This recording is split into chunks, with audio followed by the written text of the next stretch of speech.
In the last lecture, we discussed the center of mass of a system of particles or of rigid bodies.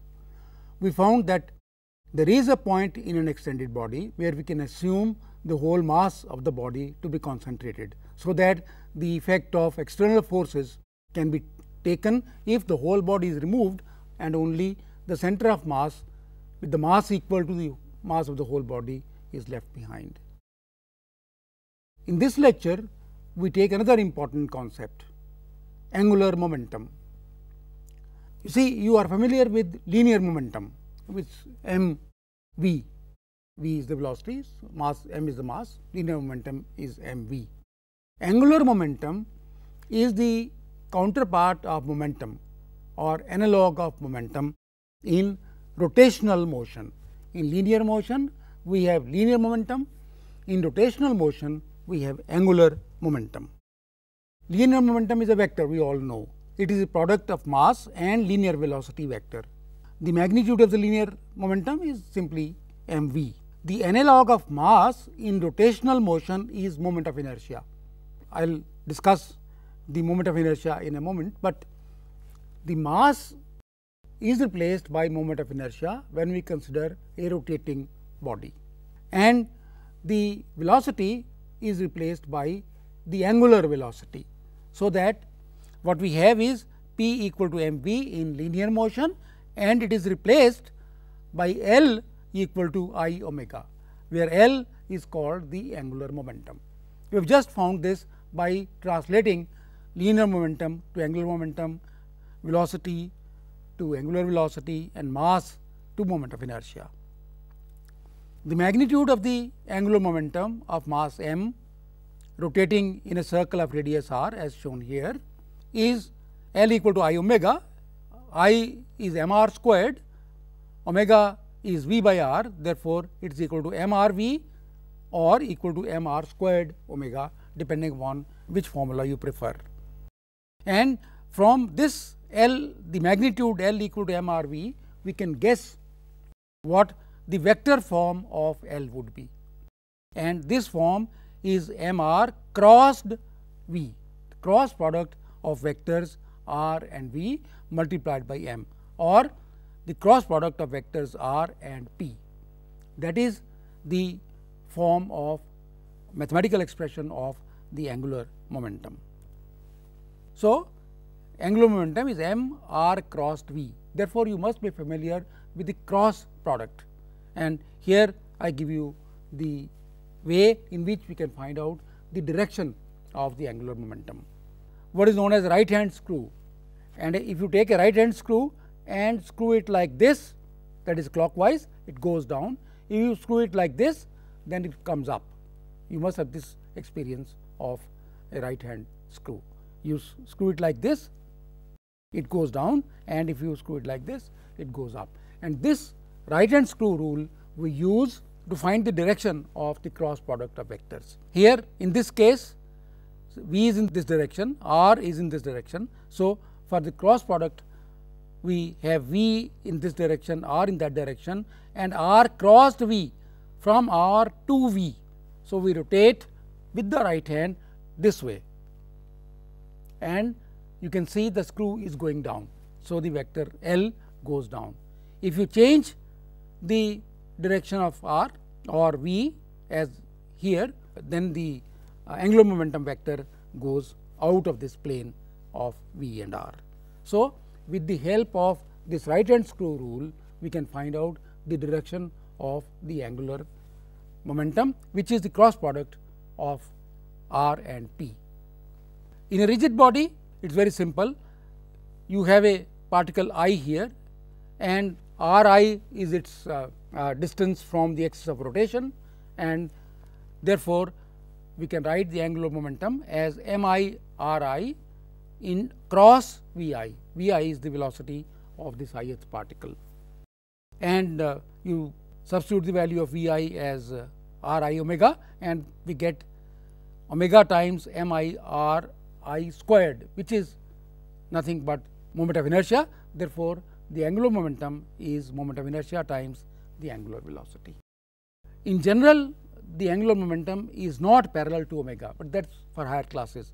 At this stage, we assume that they are parallel. Actually, in a rigid body, there are 3 axes about which, if we rotate, then the vectors L and omega, they are parallel. Let us see, in the linear motion, if we apply a force, then we can change the linear momentum.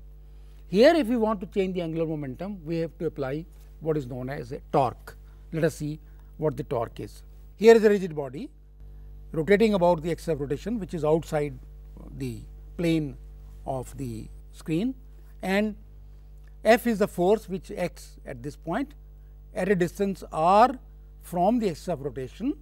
The angle between r and F is theta, and this distance, perpendicular distance between the force and the axis of rotation, is r sin theta, and therefore, the torque is defined as the product of the perpendicular distance from the axis of rotation of the force F multiplied by the force F itself.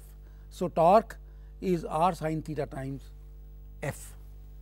If F is in the same line as r, then the torque is 0, because the cross product of r and F is 0. You see, we had r sin theta into F. You remember that from this we can take a cue, we can take a hint, and we can write torque as r vector crossed vector F. And once again, if you have the 2 vectors, you can find out the direction of the torque. If in this case F is like that, r is like this. So, therefore, r crossed F would be this way. That means, the right hand screw, if we rotate this way, then it comes out of the plane. So, in this case, the torque, vector torque, has the direction outside, out of the plane. If r and F are like this, then r crossed F, you can see, if I r crossed F, no, the screw goes down. So, the torque vector is going down perpendicular to the plane of r and F. Torque is always perpendicular to both r and F, because it is a cross product, and therefore, in this case, as shown, it points downwards. Let us write down the expression for angular momentum once again. L vector is equal to r vector crossed with p vector. Let us differentiate this with respect to t. So, we get dl by dt is equal to r crossed dp by dt plus dr by dt crossed p. The second term is dr by dt, which is v. P also contains v. So, it is v crossed v, which is 0. Therefore, dl by dt is simply r crossed dp by dt, and dp by dt is F. Therefore, dl by dt is r crossed F, which is torque. So, the rate of change of angular momentum is equal to the torque, and if there is no torque, there is no rate of change of momentum. That means, angular momentum stays constant. That is the law of conservation of angular momentum, that if there is no torque acting on a rotating body, then its angular momentum stays constant. In the case of linear motion, you know, is the law of conservation of momentum. In that case, if there is no force acting on the system, then the momentum of the system remains constant. That is the law of conservation of momentum. Since angular momentum is expressed in terms of the moment of inertia, it is worthwhile to talk about moment of inertia very briefly. Moment of inertia, first of all, depends upon the axis of rotation. You change the axis of rotation, moment of inertia changes. It also depends upon the distribution of matter around the axis of rotation. If you change this distribution of matter around the axis of rotation, then the moment of inertia also changes. You can see that the upper one is a wax, and in the heart shape, here we have reshaped it the same amount of wax, and the distribution around the axis of rotation has changed. Therefore, its moment of inertia also has changed. So, moment of inertia is a function of 2 things, the axis of rotation and the distribution of matter around the axis of rotation. So, let us come back to the angular velocity and the angular momentum. L is I omega. And suppose now the distribution changes, and because of that moment of inertia changes. So, what happens to L? If L is to remain constant, if there is no torque acting, if L is to remain constant, that means omega must change. So, to conserve angular momentum, therefore, the angular velocity would change if there is a change in the distribution of matter around the axis of rotation. Let us see this very interesting example. You must have seen this map in your geography class. Here we have shown the currents in the atmosphere, the winds in the atmosphere, and these winds carry a large mass around the earth. So, the mass distribution therefore changes because of the wind flows. Also, there are currents in the seas, in the oceans, you know that. They also change the mass distribution around the axis of rotation of the earth. The result is that with these two changes, changes in the air masses and the changes in the water masses in the oceans, the moment of inertia of the earth changes. If the moment of inertia changes and the earth being an isolated body, its angular momentum must be conserved. Therefore, what happens? Omega must change, and if omega changes, that is the angular velocity of the earth around its axis changes, then the length of the day will change. And I have shown you here the length of the day on certain days, and you can see the amplitude. The amplitude is measured in milliseconds. It is roughly 1 millisecond or a few milliseconds every day, and this is sporadic, this is not regular, there is no pattern, and this is the change in the day because of the changes in the air masses or water masses in the earth, and the change of mass distribution around the axis of rotation. Apart from these changes, there are also regular changes. When the earth was born about 5 billion years ago, it was rotating very fast, and then it slowed down slowly, and now its rotation is much slower than it was at that time, and therefore, the length of the day now is much longer than the length of the day when the earth was born. Another interesting phenomenon connected with the conservation of the angular momentum. Let us consider the earth moon system. The earth moon system is isolated, therefore, their angular momentum has to be conserved. And if the earth is slowing down, then the angular momentum of the earth has been decreasing, and since the total angular momentum must be conserved, that means the angular momentum of the moon revolving around the earth must be increasing. Let me repeat this.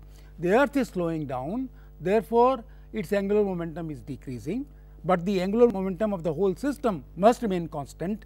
Therefore, the angular momentum of the moon, the orbital angular momentum of the moon must increase. Let us see what is the consequence.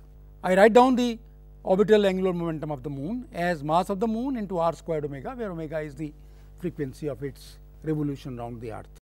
You know, you are familiar with the tides on the earth. These tides, you know, are caused mainly by the moon, and these tides, they have sort of locked earth and moon. Moon has slowly slowed down in rotation, and today the time period of rotation of the moon is the same as the time period of its revolution, so that we see the same face of the moon all the time. Now, that means that because of this locking, because the moon is now facing us all the time, the same face towards us, there is no scope in the change of angular velocity. That is, omega cannot change, but L is increasing. So, what do? We must increase r, because mass of the moon cannot increase. So, we must increase r. That means that the angular frequency of the moon cannot change. To conserve angular momentum, the distance between the earth and the moon must increase slowly, roughly 4 centimeters per year. You see, this is a very interesting consequence of the conservation of angular momentum, that the moon is going away from us at the rate of 4 centimeters per year. Yet another interesting consequence of the conservation of angular momentum is the occurrence of seasons on the earth.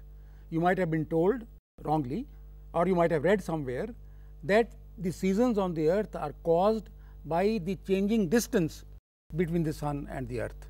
That is wrong, because the distance changes very slightly over the whole year. The real reason is the conservation of angular momentum of the earth. If the angular momentum of the earth is conserved, it means that the axis of rotation always points in the same direction in space, because any torque on it would change the angular velocity and therefore the axis of rotation. If there is no torque acting on the earth, the angular momentum is conserved and the axis of rotation of the earth in space always points to the same direction. The result is this, I have shown here. Earth, as it goes around the sun, its axis always points in the same direction. This you have done in geography, but at that time you did not understand that this is a consequence of the conservation of angular momentum. Here is the earth in 4 positions, and you can see that the axis points in the same direction, and therefore the light of the sun falls the variable amount of heat that is received by various parts of the earth during the year. You can see here the lower part of the earth in the southern hemisphere receives more sunlight and therefore is hotter. Here the northern hemisphere receives more light from the sun, more heat from the sun, and therefore is hotter, and in between these two positions where the whole earth has almost the same temperature. So, the seasons they change on the earth because of the conservation of angular momentum. Another important consequence is what is known as the second law of Kepler. What is the second law of Kepler? That if a planet is going around the sun, then the area traced out by this in a certain time must be equal to the area traced out by it in an equal time. So, if A, B, C, D are the positions, then the area of the planet around the sun, then area AOB must be equal to the area COD. This is what is known as the second law of Kepler. This you must have done in gravitation. Now, this is also a consequence of the conservation of angular momentum. Let me show you this.